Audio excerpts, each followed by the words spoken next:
Hello everybody. In Standard today, I wanted to go back and try out a deck that I've had for quite some time in this Standard rotation, and I'm just trying to perfect this deck. It's a deck that I've used in tournaments and leagues and has done fairly well in them. It's mainly a best of 3 base deck, but I've added a couple of those new cards from Eldraine, and I just wanted to see how it would work on the best of 1 ladder because I enjoy playing this in my tournaments and leagues, so I want to see how this works. So make sure to stick around at the end of the games where we're going to talk about the deck and how it performed. Alright, so the opponent's going to be going first, and I think that I am going to end up keeping this. It could be a mistake to keep a hand like this, but we'll just kind of roll with it, I guess, and see what happens for us. Battle Mouse, that's going to be a problem. I've seen this deck. I've seen a couple creators making a deck like this, so that might be a problem. We might be doing some... yeah, that's going to be a problem. Okay, I've seen this deck. I've definitely seen this deck. We need to get to Sunfall as quickly as possible. But we need to draw our lands first. So let's set up, because I don't necessarily want to throw in a Brutal Cathar. I could have gone with the Brutal Cathar and taken the Battle Mouse, but I want to wait another second longer.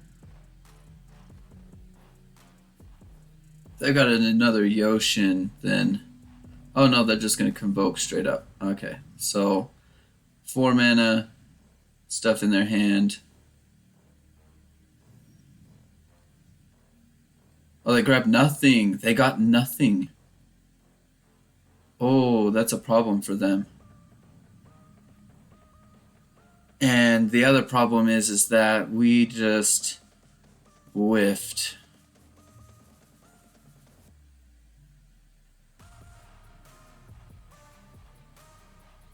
On white. We needed white. So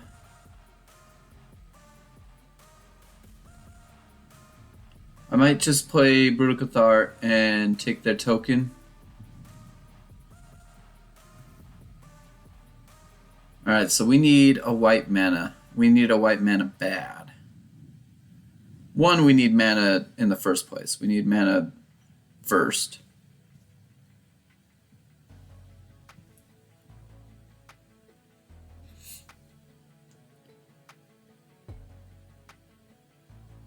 Enters the battlefield. Okay. So protect the life total. Oh, thank heavens. We always had it. We 100% always had that white mana. Nothing to worry about there. Oh, that was huge. That was huge for us. We always had it. There's no way that we didn't have it. Okay, so that gets to attack. No worries. Okay, Brushland. Yeah,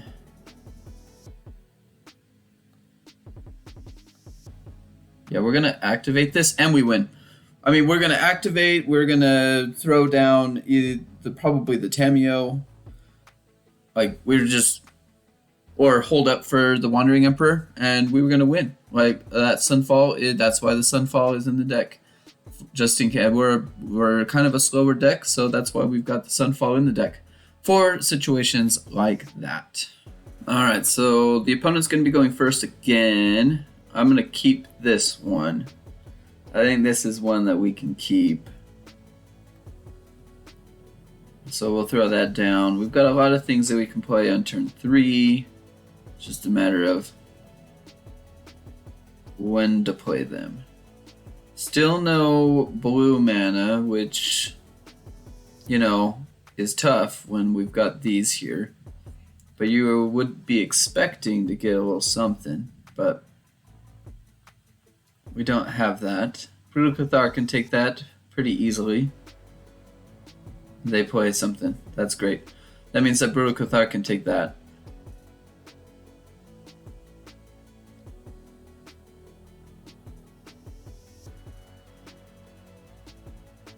Alright, so they get their planes.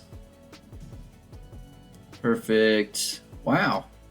Wow, wow, wow. That's impressive. Okay. So, Brutal Cathar, I'll take your token.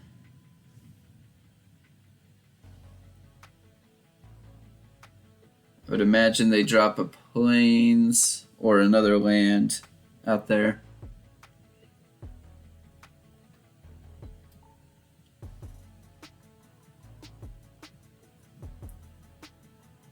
No, Surge Engine. Okay. That's annoying.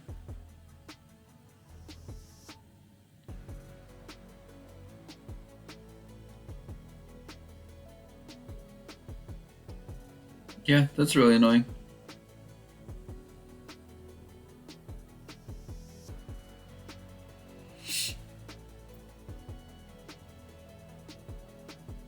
Still waiting on the opponent and deciding what they're going to do with this surge, with their 4 mana. Brutal Cathar. Alright.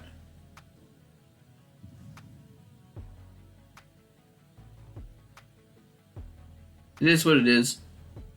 Okay, so we don't get another blue. Blue would have been nice. I think the way to go here is, well, so on the next turn we'll probably play in the Elspeth and we'll probably get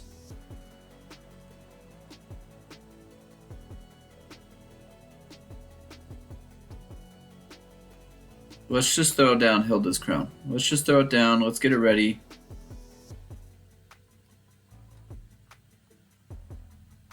Pass it over to you, opponent.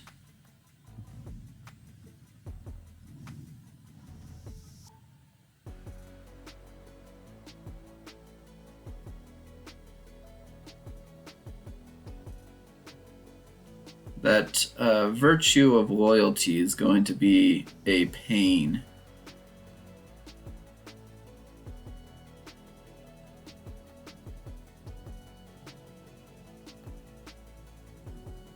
They do not continue to invest. Would have liked to see them invest a little bit more, but they did not.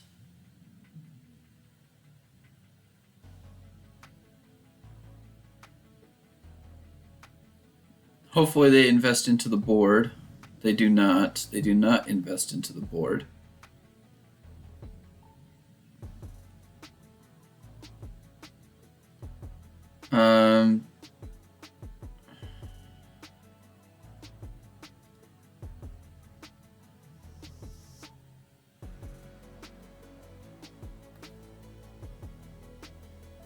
So I'll apply that.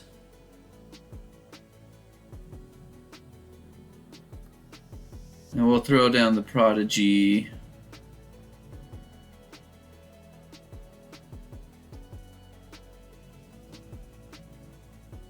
Such a weird thing.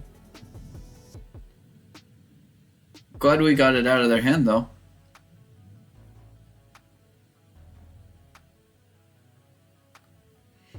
I am glad that we got it out of their hand.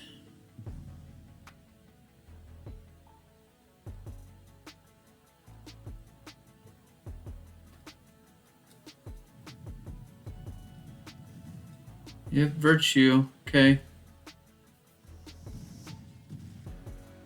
We're in trouble here. Yeah, we're in big trouble. We are in big trouble.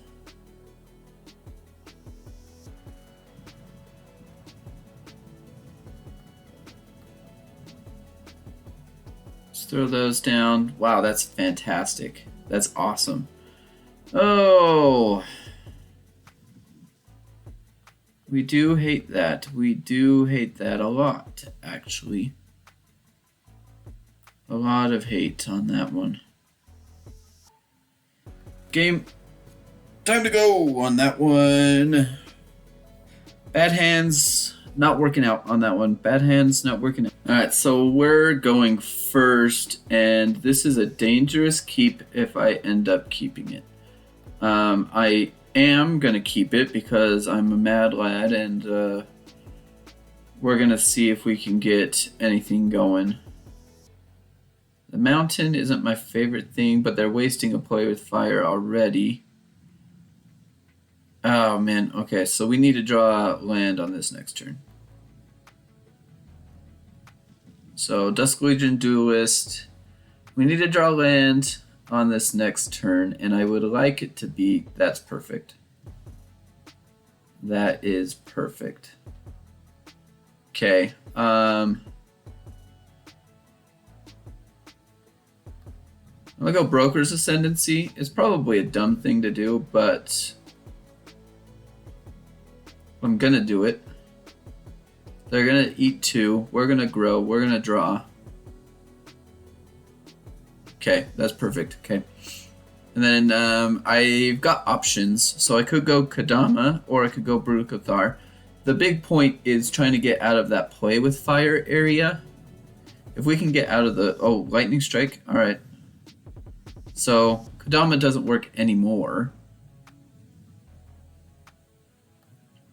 So Dreamroot, I'm probably gonna go Brutal Cathar. We'll take that. Put it on the Brutal Cathar. Okay, so they have to have another Lightning Strike.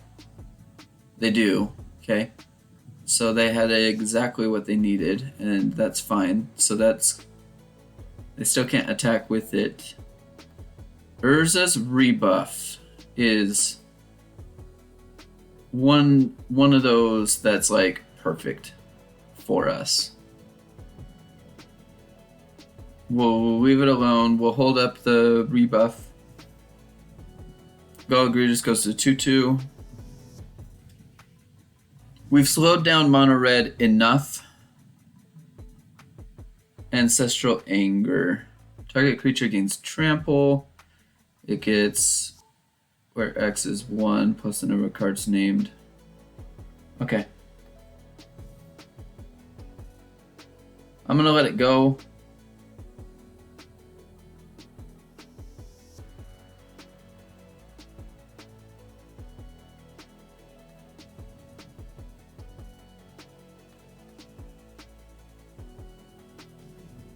I'll pay that, tap them both down.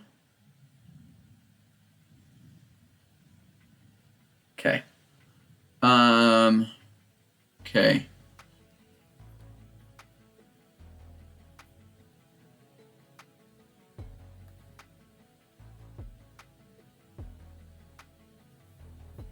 How many more basic lands do I got in my deck? We've got 3.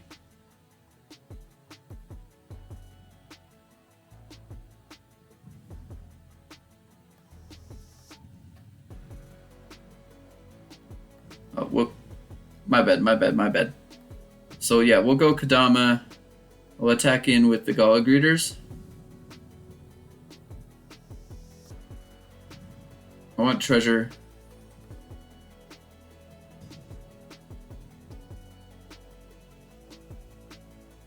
And then I'm gonna go grab that forest. And now we've got enough for Nissa. Gala Greeters is still in hittable range. Kodama is... They have to... If they have 2 kill cards here... Yeah, that's fine. I will do this. That doesn't bother me.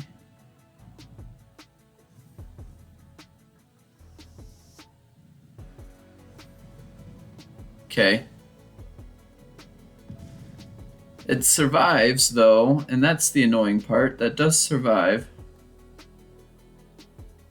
So...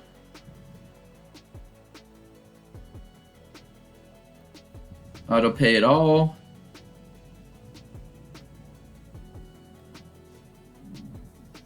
I'll create an 8/8.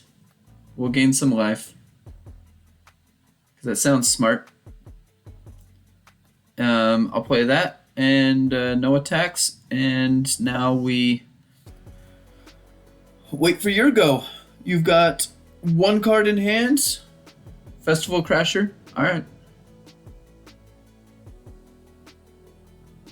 And we win, baby. That's a win. We slowed mono red down just enough that we could really just take over the game. Big time stuff. Alright, and welcome back to the deck screen after those games that we had. Like I said, this deck is definitely one of those that it does fairly well. But at the same time, like we do have, I do run into problems where there at the beginning, if the opponent is getting rid of my 2 drops or my 3 drops, then I'm in a really tough spot. And that's kind of the problem that I'm running into, trying to figure out how to make it a little bit better that way.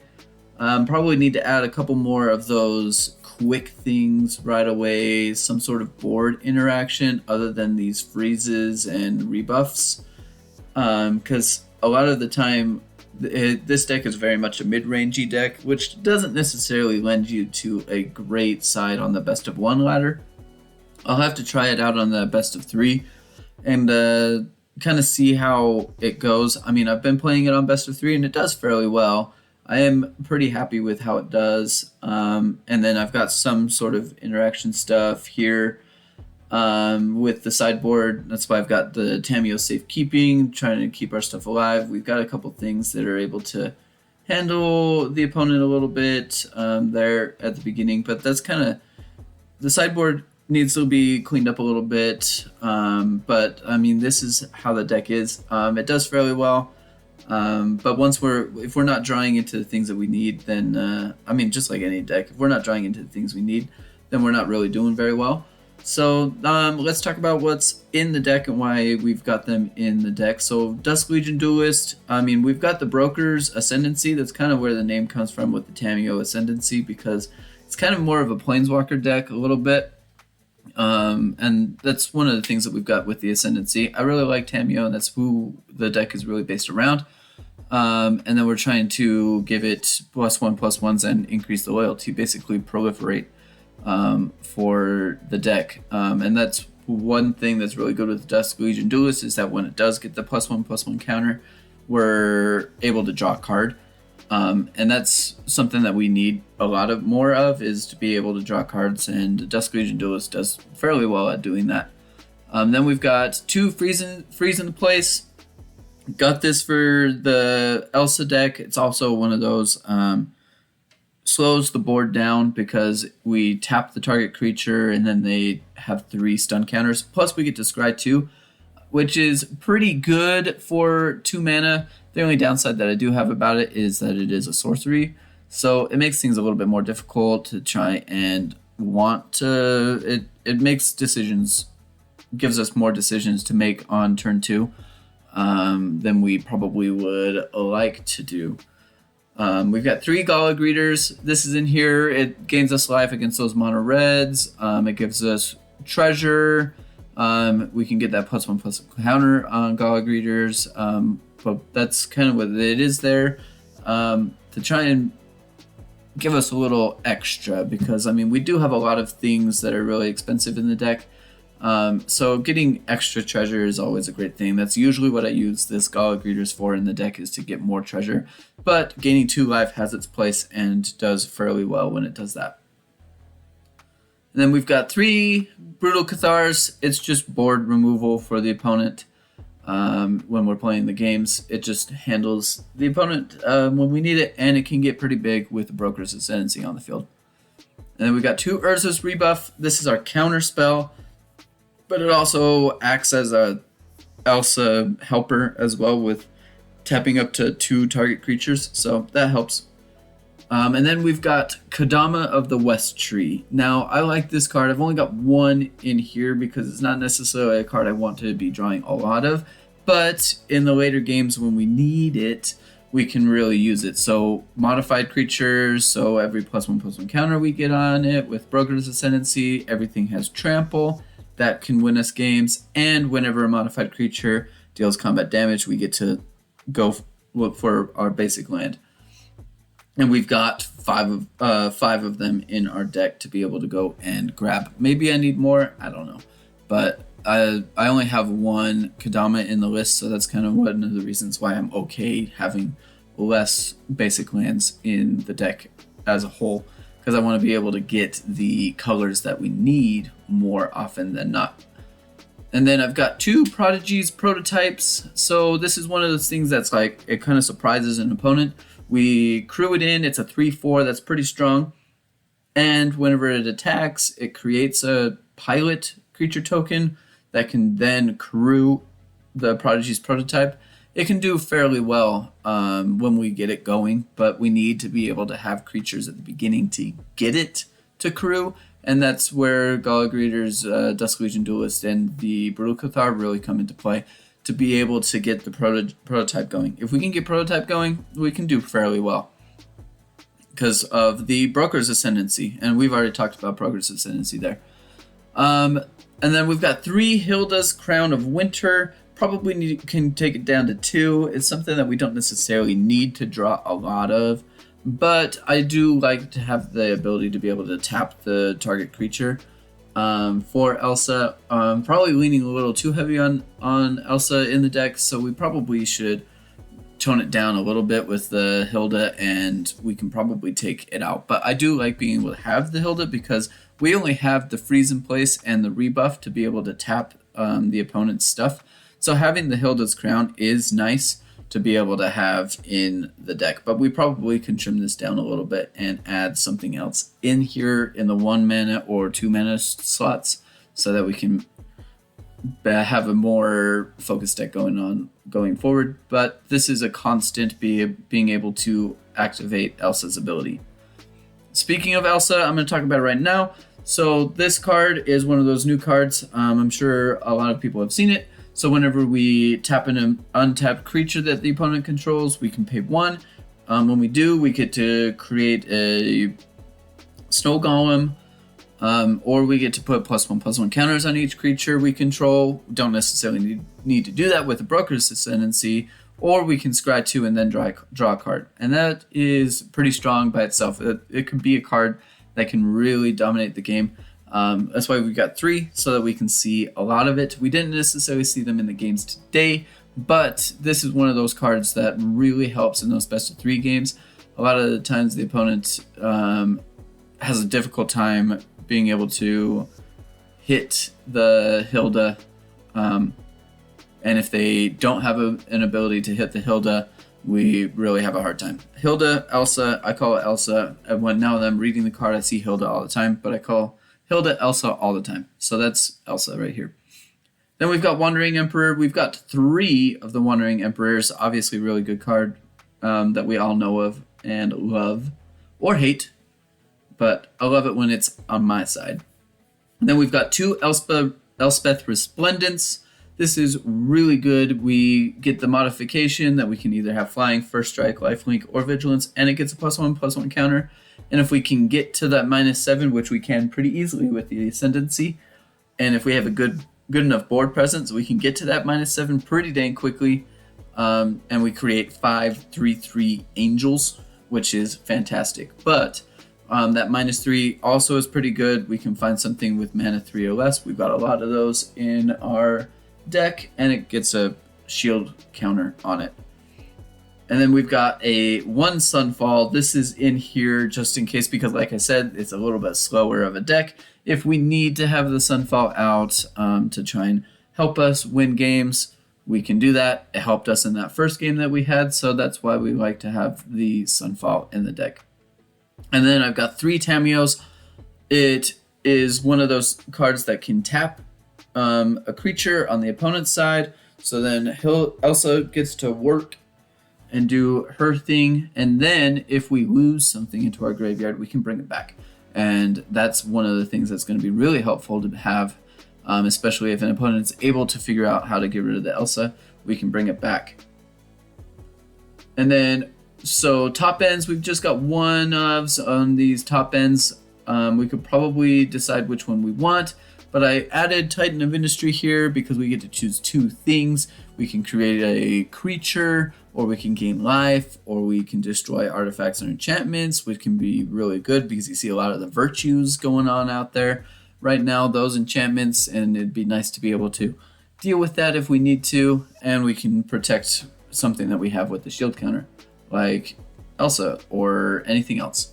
And then we've got Nissa, Ascended Animist. This is one of those cards that we don't see as much often anymore, but when you're playing with green and you are looking for something really powerful here at the end to finish off games, Nissa does very, very well at doing that. It creates huge creatures, we can destroy artifacts and enchantments, and we get trample for each forest that we can control. And we are going to have forests out there because Nissa is going to cost 4 mana, 4 green, for us to get out there. So we can do that fairly well in the games. So that's the deck. If you have any suggestions, here's the sideboard there for you. If you want to look at the sideboard, this is definitely something that I might play on a best of 3 and make it into a video, because that's where this deck typically shines a bit more. I need to clean up the sideboard a little bit. This sideboard's from a couple standards ago, and playing in my best of 3 matches in the tournaments and leagues, I definitely can see that I need to clean it up a little bit and get a few things that are a little bit more tailored to this meta that we are in right now. But that's the deck. Like I said, if you have any suggestions, leave them in the comments below. And I thank you so much for watching all the way to the end of this video. I deeply, deeply appreciate it. And until next time. I went for the head.